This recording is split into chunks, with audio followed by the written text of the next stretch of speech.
Abu Dhabi Education Council, ADEC, Environment, Health and Safety, presents the Environment, Health and Safety Management in Schools. We believe in having a strong EHS culture and standards in the Emirate of Abu Dhabi schools. EHS stands for Environment, Health and Safety. Our mission is to implement and maintain an effective and modern environment, health and safety management system in our schools' operations, activities and facilities. Our vision is to conduct and perform our operations and activities in a clean, sustainable, healthy and safe education environment. As part of our school's EHS policy, we are committed to protecting our students, staff and other people and our environment by managing all foreseeable and potential risks and implementing sufficient and effective control measures. Making students, staff and other people aware of these risks and available control measures through communication and training. Having adequate resources to effectively implement our school EHS management system. Monitoring, checking, and improving our school EHS performance, our EHS objectives and targets achievement to ensure continual improvement for our system.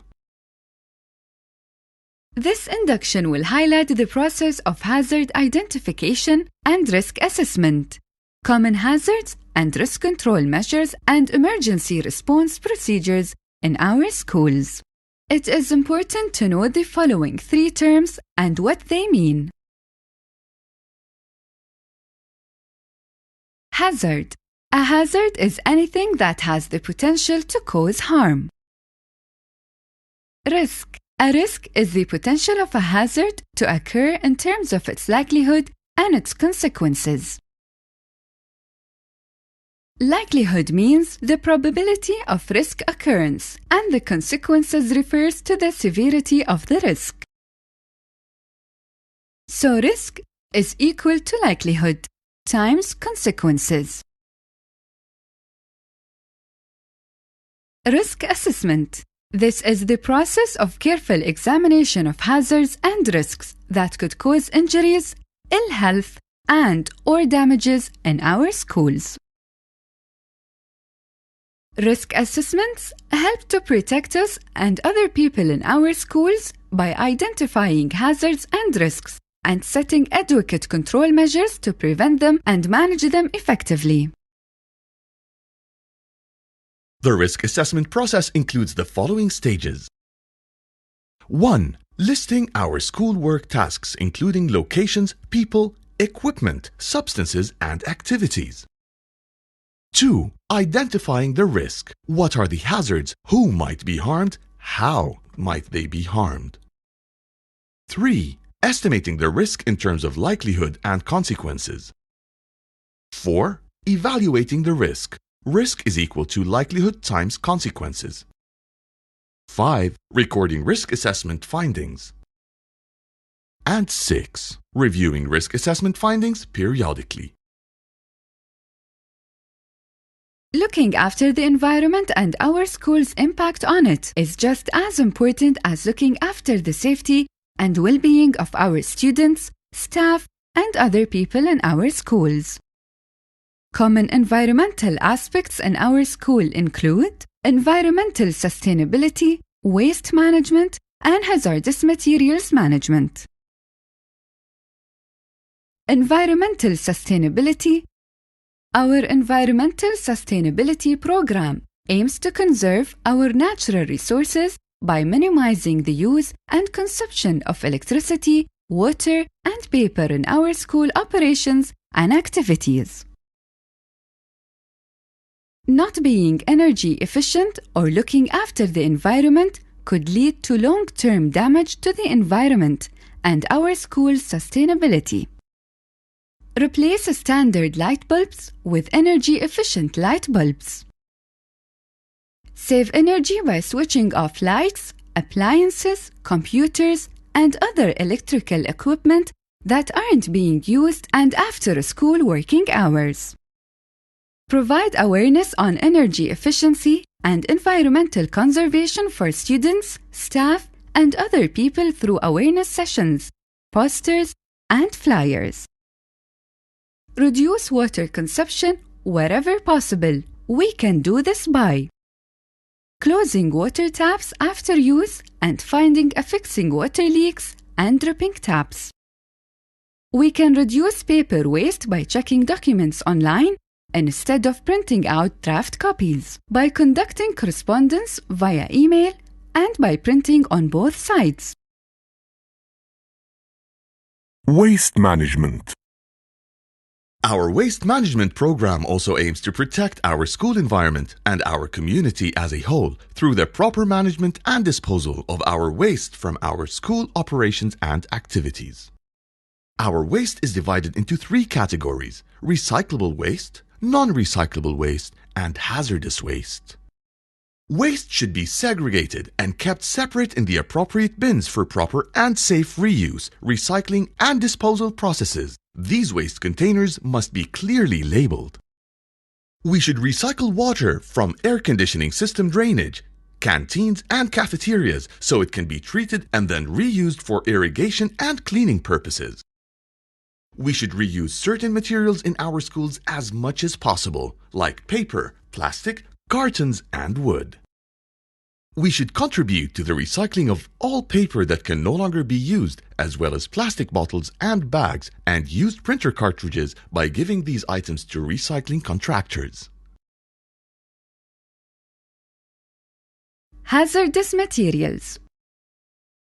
Wherever possible, we will buy environmentally friendly, non-hazardous, and non-toxic products and materials.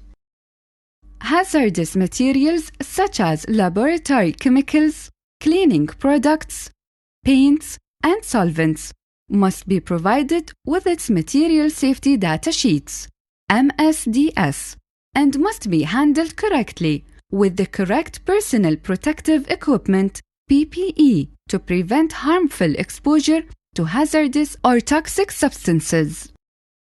Ensure hazardous materials are properly labeled, safely stored, and kept separate from other materials. All chemical spills must be cleaned up using spill control kits. Used spill kits must be placed in the correct waste container. In our schools, we also want to ensure a healthy learning environment. In health, we look at indoor air quality, occupational hygiene, and ergonomics. Indoor air quality. It is important that our schools are provided with clean and fresh air indoors to increase student, staff, and other people's comfort and productivity, and to prevent health problems such as headaches, asthma, and allergies. Proper heating, ventilation, and air conditioning systems in our schools help maintain good indoor air quality. Ensure air conditioning systems are always operating, inspected, and maintained in order to supply fresh air and the correct temperature and humidity at all times for the comfort of our students, staff, and other people in our school. Smoking is prohibited in all school facilities and premises.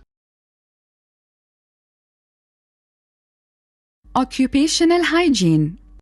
Students, staff, and other people can be exposed to many harmful substances in schools, such as dust, gases, radiations, bacteria, and viruses or diseases.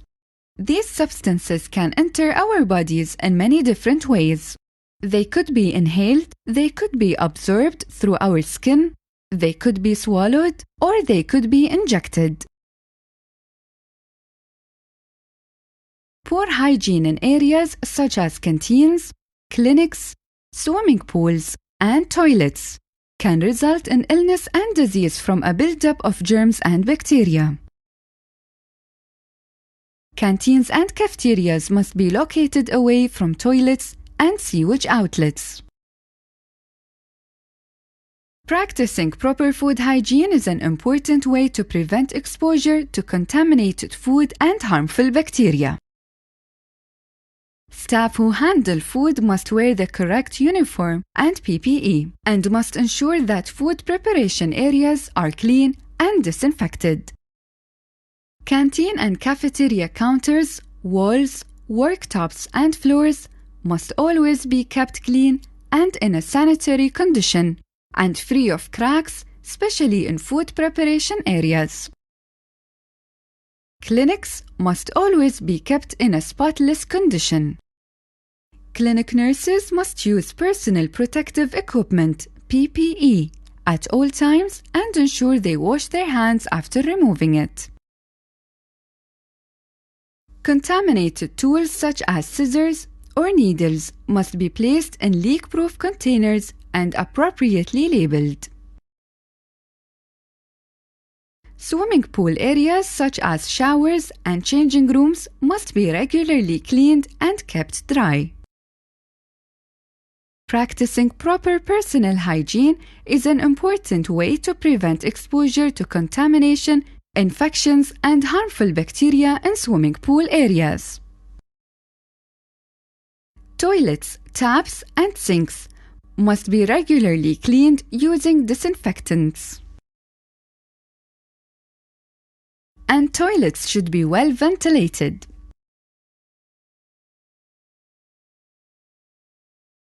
Ergonomics. Ergonomics is the science of adapting a job or equipment, such as furniture, to the human body. Ergonomics can prevent injuries such as upper and lower limbs disorders, strains or sprains, and vision problems. Good ergonomics in our school can enhance the education process and increase productivity. Position filing cabinets so they are easy to access and do not place heavy objects on top of them, which could fall off. Office chairs should be height adjustable, and the backrest should support the lower back area. Classrooms' desk seats should be suitable to student body size and shape, allow clearance at the back of the knees, and must support the back properly. Encourage students to change their posture periodically and also to maintain correct posture when seated. There should be adequate spacing in classrooms for students and staff.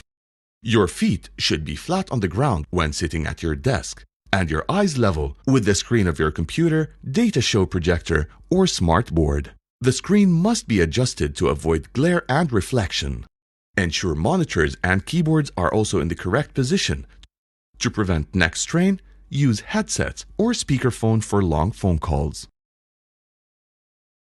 Common safety hazards in our school include slips, trips and falls, electricity, access and egress, noise, transport, fire, and emergency response.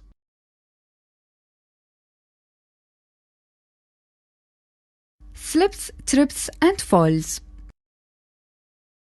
Slips, trips, and falls can result in injuries such as broken bones, cuts, and bruises. This is why it's important to maintain good housekeeping in all areas of our schools. School areas must be kept clean, tidy, and free from obstructions. Do not run and watch your step. Report any slipping, tripping, and falling hazards to prevent injuries. Electricity. Electricity can be very dangerous if not used correctly. Electric shocks can be fatal, and electrical fires can also cause loss of lives and damage to property.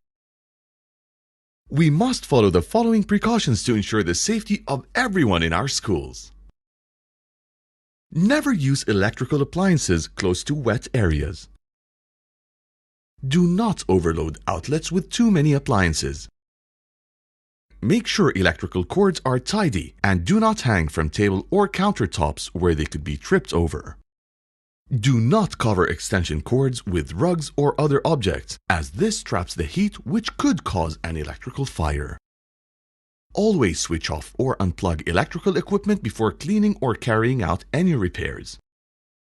Replace any faulty or damaged electrical equipment and electrical cords. And make sure that electrical equipment is regularly checked and inspected by a competent electrician. Access and egress. Access and egress areas in schools include exit doors, exit routes, corridors, hallways, and stairways. If these areas are blocked or obstructed, it could cause injuries and delays when evacuating an area, which poses a threat to staff and students. There must be sufficient emergency exits in schools which are located at regular intervals. These areas must be kept clear and free from obstructions at all times.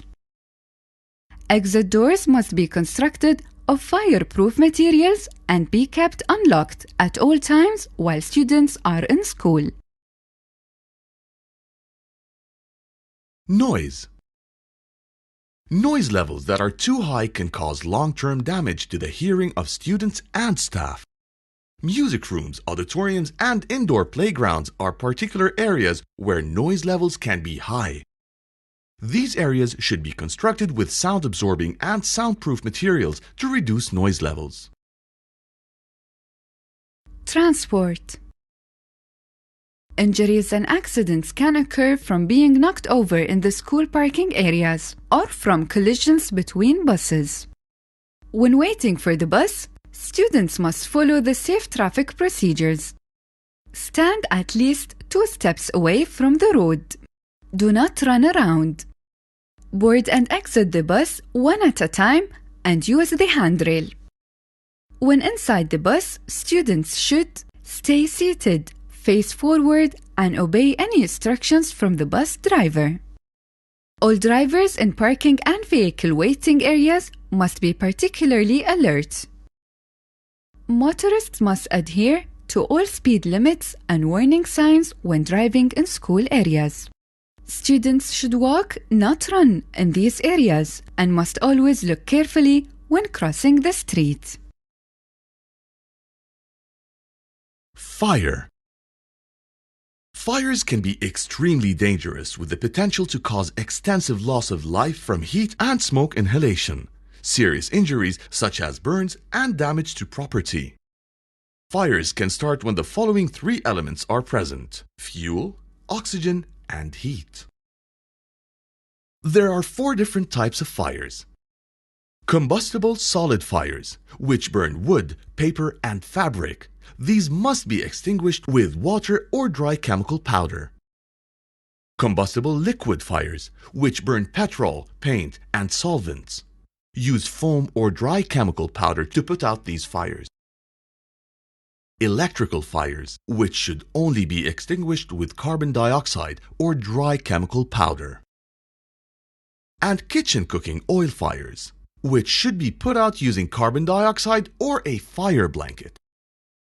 To prevent fires, ensure you practice good housekeeping and waste management and store all combustible and flammable materials correctly.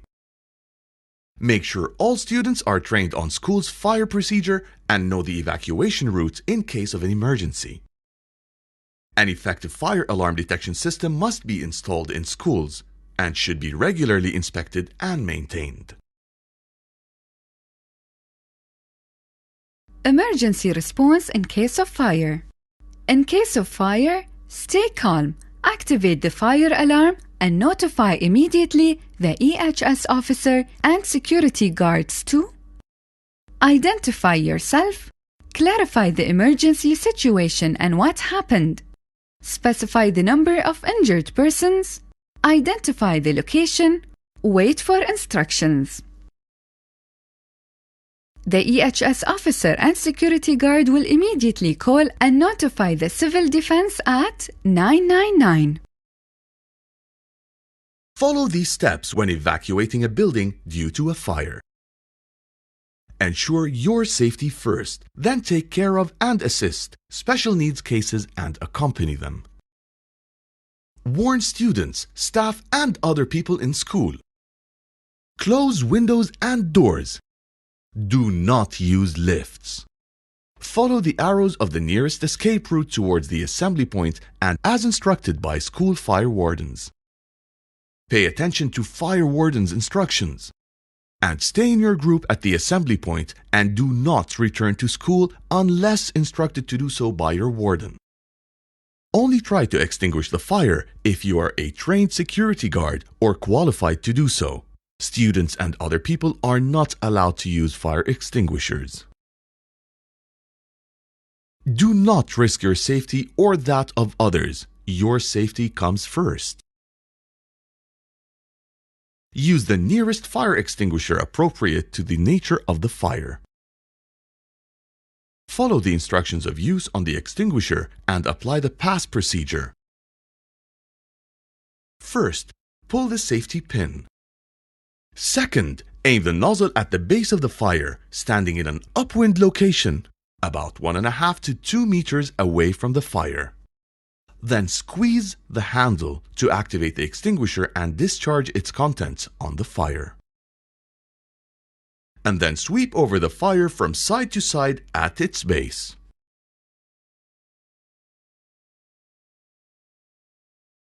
Emergency response in case of injuries and medical cases.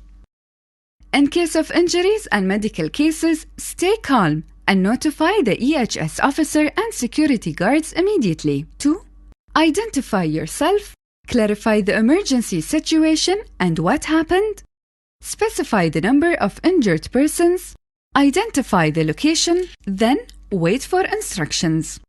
The EHS officer and security guards will immediately call and notify the ambulance at 999. Secure the accident scene and assist any injured persons, and until the ambulance and medical rescue team arrive. Take care of injured persons. Only qualified and certified nurse can apply first aid as required. Wait for the arrival of the medical rescue team. Brief the medical rescue team. Eliminate crowds and any unnecessary students, staff, and other people. The EHS officer and security guards should be made aware of all EHS incidents involving unsafe conditions of work and unsafe acts, accidents such as first aid cases, injuries, property damage, and other types of emergencies such as fire, explosions, and earthquakes. Immediately contact and report any of these occurrences to the EHS officer and security guards for immediate actions, instructions, and guidance. If everyone follows these procedures and precautions, we can maintain a sustainable, healthy, and safe educational environment in our school. We hope this induction has highlighted common hazards and risks in our schools and offered guidance on how to prevent and manage them. This Environment, Health and Safety induction was brought to you by the Abu Dhabi Education Council.